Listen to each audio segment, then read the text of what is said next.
guys, and welcome to another Spurs-related live match reaction. Absolute shambles, but before we get into things, we've got Joseph McBride here, and we've got Andre, both from Spurs-related. How are you guys doing? Andre, I know you'll be doing the same as me, but Joe, how are you doing as well? I'm fine. I'm pissed right now. Okay, I'm just pissed. Yeah, Joe, how are you doing? How did you watch the game? What are your thoughts? Initial thoughts? Terrible. I mean, I watched the game. Yeah, of course it is. Chelsea didn't get out of second gear.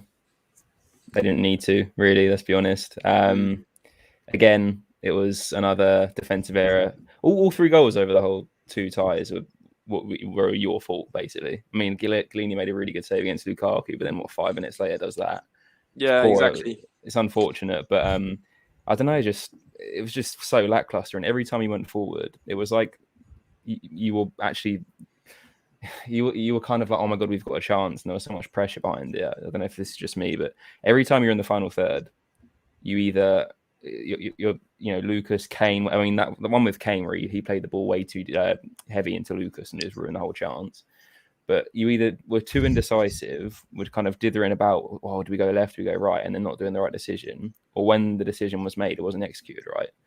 It's just there's such a disconnect. I don't know if it's because Son's not there or what, but I mean, Kane can't do it all on his own. And that one bit at the end where he did really well and Sessegnon almost scored kind of summed up his work rate, but no one else was on the same level as him today, in my opinion. Okay, the thing is, I have a bone to pick with Tanganga. What is going on with him? That is the third game in a row. You can say all you want about Golini. Yeah, he should have punched that out, but Tanganga lost Rudiger. Like, he just let him run and prance around the box. Like, I'm not surprised he scored. Golini probably also, that probably happened because he wasn't expecting Rudiger to just be alone like that. So, I don't know. I've got Tanganga over there. He needs to step up. I don't know why Conte played him again. Like, he's on a really bad run. I don't know if it's maybe his way of going like, you see, this is why I'm not playing him anymore.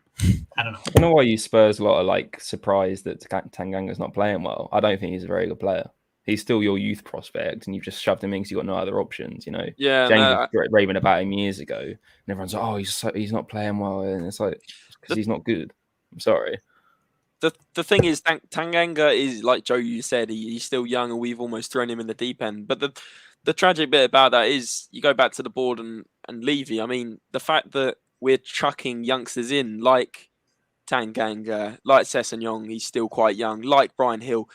It's tragic. Like, why aren't we getting these experienced players in that where the youth are there for backup or cup games or European games that we're not too interested in? Why are we throwing these players in for semi-finals? And like you said, Andre, 2 games in a row, now 3 games in a row, mistakes, losing his man, basic defending. It's shocking, and we need at least 2 more centre-backs. I know people are saying, well, we've got Romero. Yes, Romero will come back, but we're looking 2 centre-backs light, and we're looking a centre-mid light, and we're looking another striker light, and we're looking another attacking midfielder light, and a playmaker light, and a sub-goalie that can actually do something. I mean, Galini, okay, he made a great save, but what is he doing on that goal? I mean, Hugo Lloris would have punched it out. Facts, absolute facts. Hugo Lloris is the king of punching the ball out. Sometimes I would rather he caught it, but he would have just come out and punched that.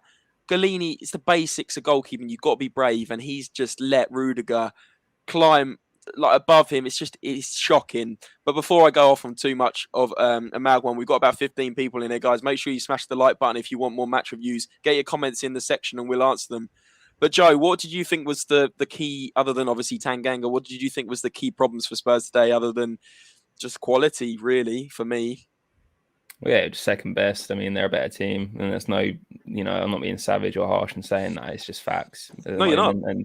And it's, there's a lot more to do. You've got a whole rebuild, but it's just, it starts from the ball because, I mean, I've been doing this page, 2 years now, it feels like.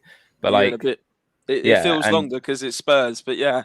But I was saying this stuff back when Mourinho was there, and it's, he's trying to play a system. Mourinho was trying to play a system, but you don't have the tools to do it. Mourinho is not a bad manager, but when he hasn't got the the tools to do it, he's still working with Pochettino's old toolbox, and so is Conte in a way.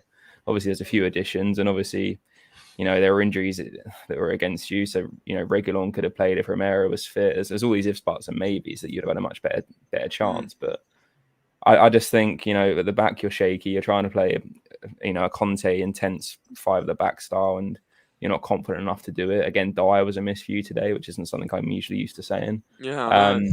And that's where we're at right now. You have to the fact that you're saying we're missing Dyer. This is a guy we've been on a good form, but I've been saying we're just on good form. That's all it is. Any minute now, the inconsistencies are going to come back. And guess what, Andre? We've got not easy games coming up. Arsenal on Sunday. That's the start of a hard run. I believe we've got West Ham coming up. It's not going to get any easier. And the fact that like Joe was saying before we started this stream, Chelsea didn't get out of second gear. They really didn't. And if they did get out of second gear and they needed to push for that game, you already know that we'd have lost that game 2 or 3-0, if not more. I mean, it's worrying times, and I'm worried for Arsenal. I haven't been too worried about Arsenal the last 2 years. I'm now worried about playing Arsenal on Sunday. The fans have turned. There's booing going on in that stadium. It's just not good. It's not good, and it's not one that I want to be looking forward to on Sunday. Well, it is one I want to be looking forward to, but I can't. And just like this genuine guy says, Arsenal then Leicester. I mean, Leicester aren't been the best this year, but He said we need a set piece taker, and you know what? We need more than that. We have a lot of gaps in there. But what did I say the other day, Andre, about the set piece takers? I said Giovanni Lo Celso, that guy has got to go for me. Like he cannot take a free kick. He cannot keep the ball. He falls over too easily and wins a foul. That's about his best trait, and that's a bad one, really. And every time he takes a free kick and I see him stepping over that ball, I know it's going to hit the free wall. I said to my dad watching, I said, it's going to hit the wall, and it hit the wall. It's like, it's not rocket science. Get it over the wall, make a shot. It's just, don't put him on free kicks. Don't put him in the squad. But this is a good comment here. It says, Dotti, Winks, Dele, Sanchez, Galini, Davies, Emerson. And this is the thing. People are saying lots of dead wood. We need to clear the dead wood. We need to clear 4 or 5 players. I'd say we need to clear 8 or 9 players and get in 10 or 11, but it's never happening in January. So we need to do half the work in January and then get to the summer. But unfortunately, we're on the 12th of January. We're talking about Adama Traore, which we'll get into in another video. It's just not looking great, is it? I feel like the board are not going to back Conte, and that guy will not stick around. He'll just walk, and it'll be an embarrassing moment for Spurs. Yeah, this is we're at this point now where we have a lot. I think the reason why Tottenham are taking so long to get rid of players is because they want to make some money, right? But they suck. We're not going to make money.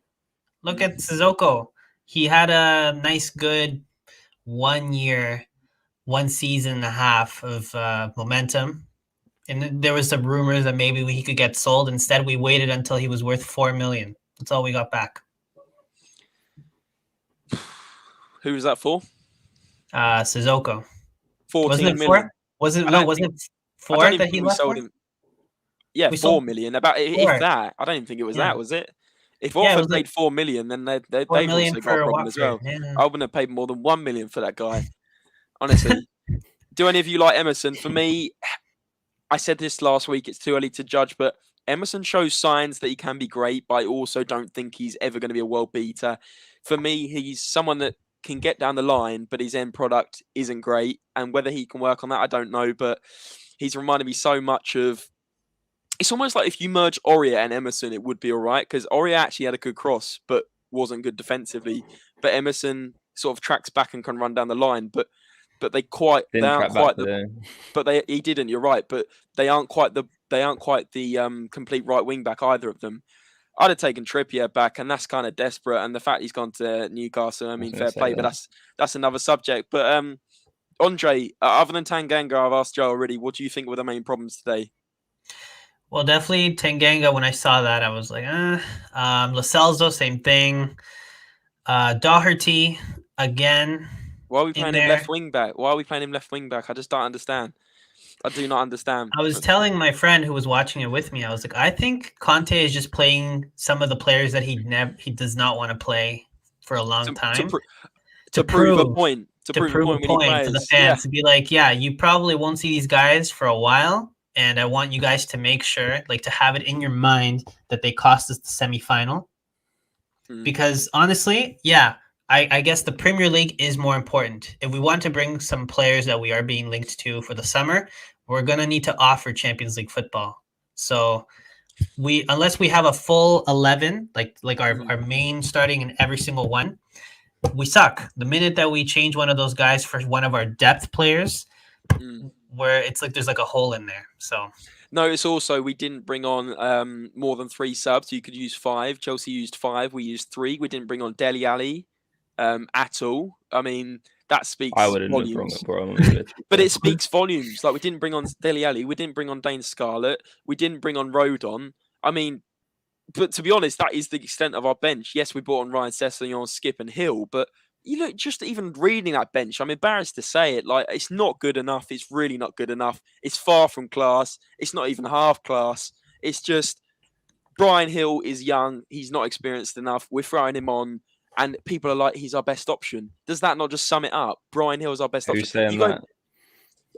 Loads of our fans are saying Brian Hill is our best option off the bench. Who is then, Joe? Like, to be honest with you, No, you don't have one. I'm just saying he's terrible. But I'm saying that's tragic that he's our best option. He's 20 years old or 21 years old.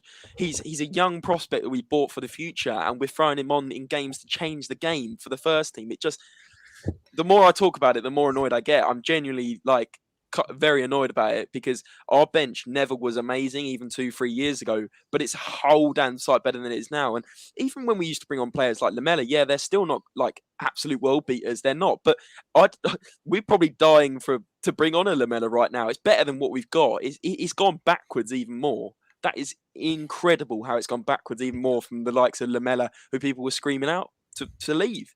And that's because we're not getting backed, and that has to change in January for me. Like, otherwise, this club is going to have protests galore, and you can already see it coming. Yeah, we have players in there that they don't trust. I saw 2 instances where Gil made a run, and the pass might have actually led to an opportunity. And there was one that Lucas Moura, there was like a nice 5-second gap for Lucas Moura to pass it to him, and he didn't.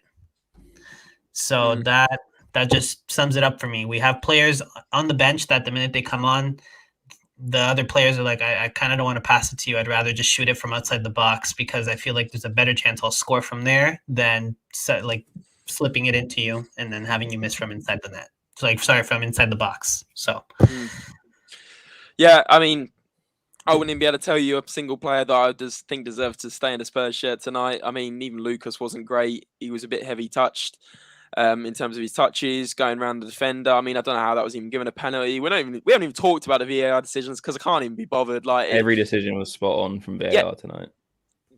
Correct, but what I'm saying is, for that decision where Lucas tried to go around the keeper and it was given, like, it's a heavy touch. It's poor from Lucas. It was a poor pass in. I can't even remember who it was. Yeah. But what more do we say? I don't think he even touched it, did he? I think it was just from Kane's pass. And he was trying to latch onto it. Yeah, I don't think Lucas even touched the ball. But, okay, so maybe that's even harsh on Lucas. But what I'm saying is, Lucas wasn't as good as he has been recently. No. He's obviously thinking back to Morecambe, where he can just walk around the keeper. But obviously it's Kepa, who's actually not a bad keeper. Luke's in it very quickly. He says Winks is awful, Kane is useless. 8 out of 11 players that don't want to see in a Spurs shirt again. I think that summarises it, guys. Enjoy the Arsenal game. I'm going to give a quick prediction now. I'll take a 1-0. I'll take a 1-0 against Arsenal at this rate. It's got shot. And I know Joe's sitting there smug because he's predicted Arsenal to finish by Spurs. But after watching tonight, I'll be surprised if we even get a draw. That's what I'm going to say. We'll see next week. It is Chelsea, though. I hate to give them credit, but you're playing one of the best defensive sides in the league, if not even. But Chelsea haven't even been up to it recently. Like, Chelsea haven't even. No, but exactly. So, they're good at game management, and they didn't get out of second gear. You said it yourself, Joe. Okay, breathe. Right, guys. Before we obviously wrap things up, thoughts go out to the fan that collapsed in the stand. That was obviously not nice to see. Thoughts and prayers are with him, and hopefully everything was all right. Arsenal on Sunday, guys. We'll give you another match reaction after this. Chelsea just had a training session, exactly. But make sure you smash the thumbs up on this video, guys. Subscribe for more, and we'll see you guys next time. Andre and Joe, thanks for joining me. Thanks. Take care, guys.